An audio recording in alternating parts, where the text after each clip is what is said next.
Hey everyone, I bought this Haka brand camphor pouch, so let's check it out. This is a set of 3 pouches, MRP is 897 and we got it from Amazon for 549. One camphor pouch cost us rupees 183. The purchase link is given in the description box. Here the camphor pack is inside a cloth pouch and in this you get 3 design options: Evil Eye, Elephant and Natural.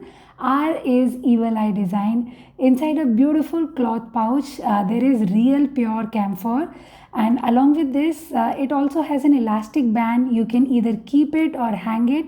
The fragrance is not too strong. It is very nice, natural and mild camphor fragrance. Yes, it is the fragrance of pure camphor.